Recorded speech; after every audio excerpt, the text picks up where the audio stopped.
Hello, everyone. Dennis Burrell with now Hubble, conglomerate of SLTech's Inventive. For those who don't know, SLTech's Inventive used to be bitter rivals, but now we're at a kumbaya moment, and we're all together now. So if you didn't like SLTech's and you like Ventive, now you have both of us, and if you didn't like Ventive but like the SLTech's, now you have both of us. But great to be here, first time being here. So today I'm going to talk a little bit about concrete and Wi-Fi. Any Superman fans in here? Anyone like Superman? Raise your hands. So what's Superman's weakness? Kryptonite, right? So I like to contend that Wi-Fi's weakness is concrete. So the different things that you'll come across with concrete and Wi-Fi is absorption, scattering, multipath, reflection, and rebar shielding. So what I'll talk about today is I'll go over some physical properties of concrete, why concrete weakens Wi-Fi signals, the impact of frequency on concrete penetration, and then I'll go over some antenna design and deployment strategies to mitigate and minimize the concrete effects on Wi-Fi. So, what are some of the physical properties of concrete? We'll go over the material composition. It's made of cement paste, hydrated calcium silicates, aggregates, sand, gravel, crushed stone, moisture. It retains water inside the pores, and then the steel reinforcement, which is a rebar, and many walls and floors. This acts as a partial Faraday cage at high frequency and creates severe non-line of sight attenuation. So why does concrete weaken Wi-Fi signals? And we'll go through, based on those material components and how they interact with radio waves differently. Absorption. The mineral aggregates and moisture convert off energy into heat, reducing signal strength. Scattering. Irregular aggregate shapes cause multipath scattering, breaking the signal into weaker outer phase components.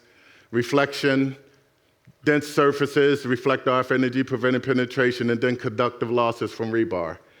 So any of you done design with alcohol and everything, you have the attenuation of concrete in there, but most of the times we don't know the specific reasons why those numbers are as they are or go into detail about it, but you know that you do see those when you go through and you do your designs, right?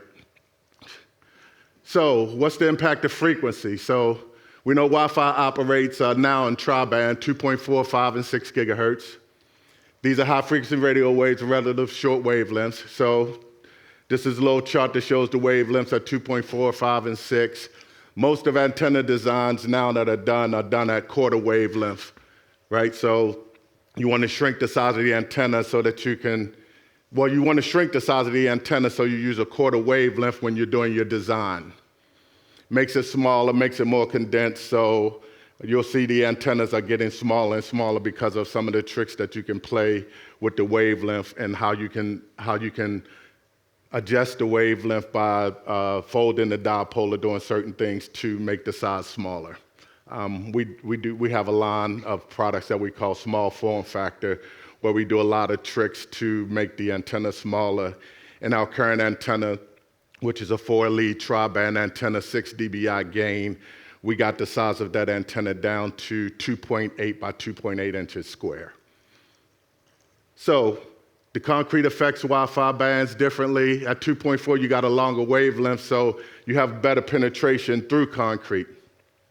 But the concrete still significantly weakens the signal. 5 or 6 gigahertz, you have the shorter wavelengths I've seen. It's highly sensitive to absorption and scattering, and you often cannot penetrate thick concrete. So this shows the impact of concrete on frequency, on concrete penetration. If you look at the top chart, it just shows attenuations of different materials, with concrete and rebar being the worst. And below that, this is just a chart that shows concrete attenuation versus frequency. And as you can see, as you get higher in frequency, your attenuation numbers go up. So higher moisture translates to higher dielectric loss, higher frequency, greater sensitivity to moisture, and then rebar intensifies the variability via coupling and reflections. Now, one of the things I added on here just to show you is just when you have moisture in the concrete, how it varies as far as the attenuation. So your attenuation can get worse by 5 to 10 dB, depending on if the concrete is wet. So now I want to go through some examples of some designs that we've done to try to mitigate concrete effects on Wi-Fi. You're never going to totally get rid of the effects, but there's some things that you can do to help with the design or help with the performance of your antenna, right? So this is a design that we did for concrete bollards. So this is a concrete light bollard, and also up there we have the part numbers. So this is in Echo, so if you wanted to go in and do any modeling or looking at anything similar to this. So to the left is the antenna design. The antenna has four omnidirectional antennas on it. And then these are just different designs that we've done and implemented. So this antenna sits up into the vertical part of these concrete bollards. Now to get into a little more detail, you know what the antenna looks like, but what goes behind everything. So this just shows this antenna and two door drop boxes that are buried where we put the switch, power, the access point, the cables, and the pedestal. So it just kind of gives you a behind the scenes of the final product and what everything that went into the design.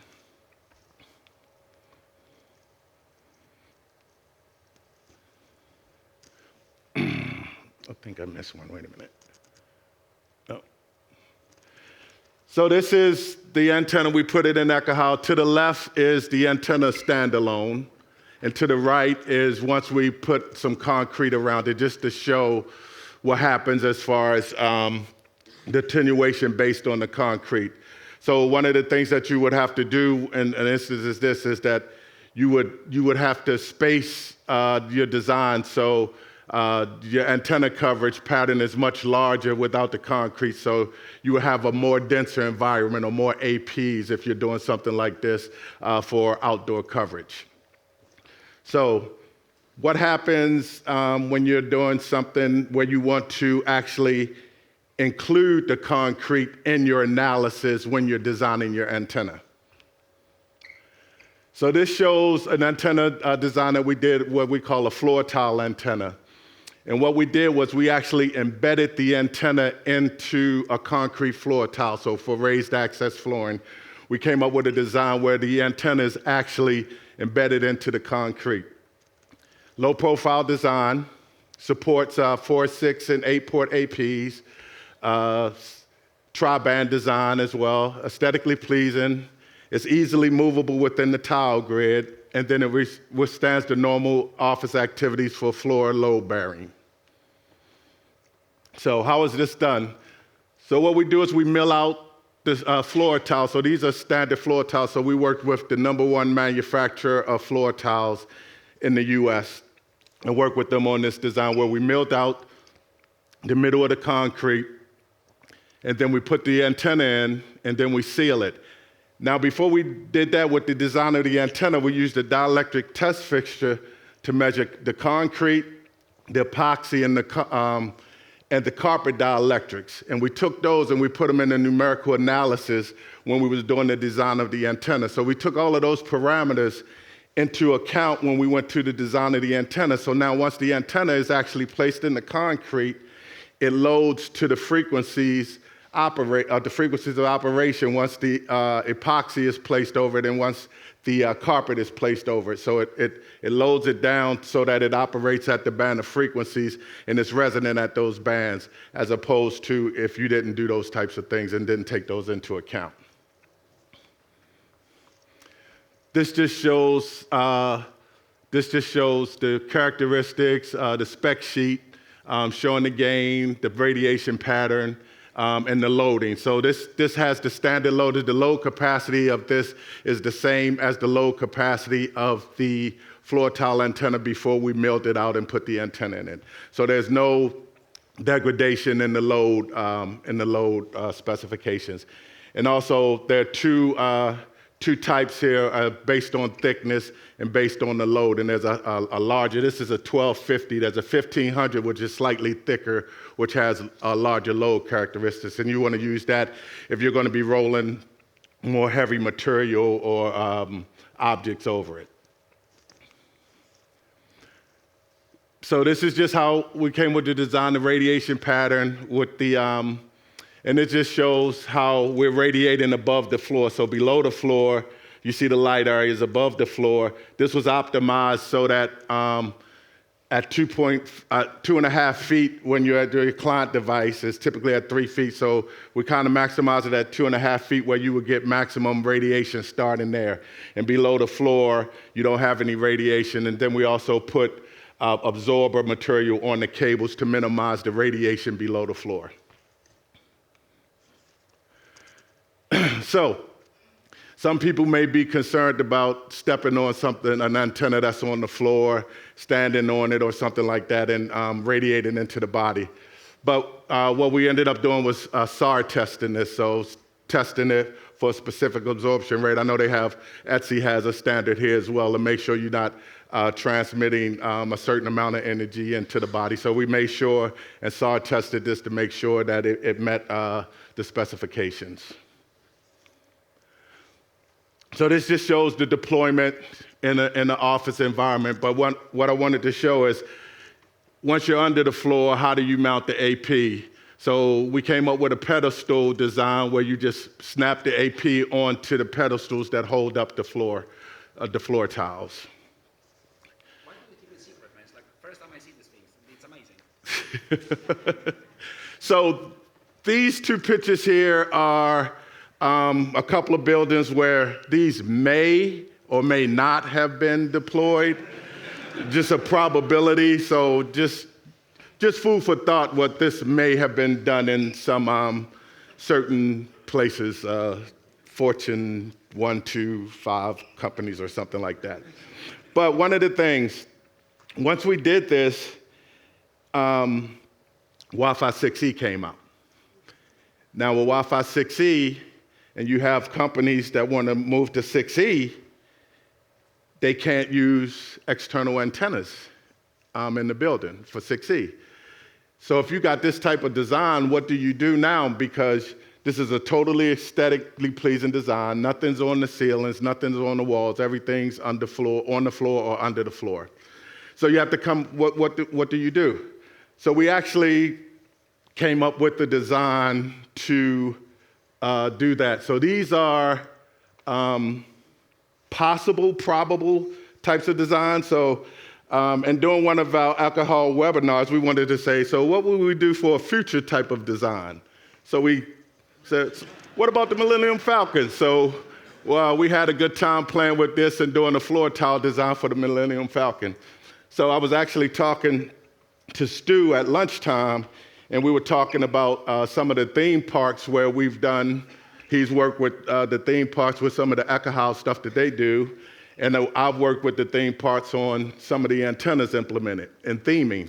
And one of the things that he was talking about is that one of the parks actually came through and did a design where they varied the makeup and the thickness of the concrete to maximize the performance of the antenna through it. So if you're doing anything like that, there's some other things that you can do outside of what we're discussing here as far as theming and everything with antennas behind concrete, antennas embedded in concrete to maximize the performance of the antenna.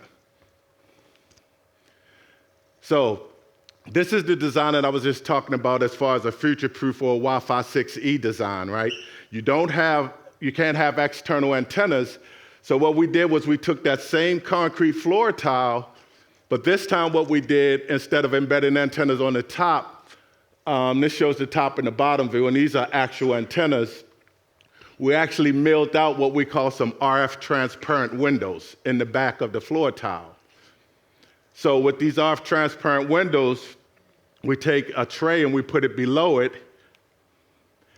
And now we have a bracket with a tray, and we can take the AP with internal antennas and put it up against the actual floor tile, and we can raise and lower it to maximize the radiation through the actual floor tile for your coverage.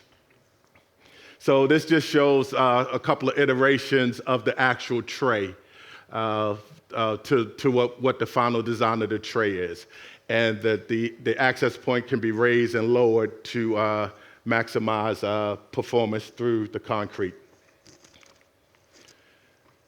So one of the things we wanted to do was look at what the effect of the concrete, because we're actually transmitting and receiving through concrete now. And like I said, the attenuation characteristics are bad, so how can we maximize it? So what we did was we took internal AP, we put it up under. First, we did it without it, and then what we did was we put a float-in 10 dBm attenuation 1 foot above the AP just to see what would happen transmitting and receiving through the concrete, did the heat map, and as you can see, it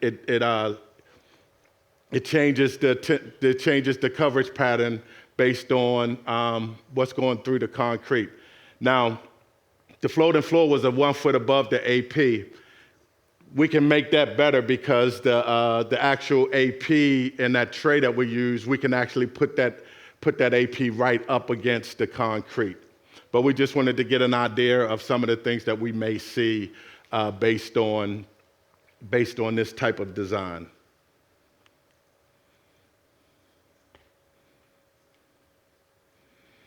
So, in conclusion, what we learned is that concrete combines all of the worst RF blocking properties.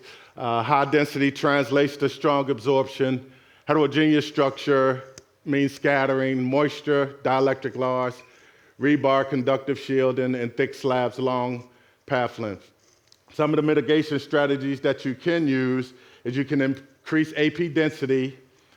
You can do strategic placement of the APs near doors, hallways, and ceilings to kind of get away from concrete walls, and then the use of directional or external antennas. So at the my first slide showed my Wi-Fi guy, my Wi-Fi superhero being affected by concrete before we went through the different types of things that we can do to help mitigate those effects.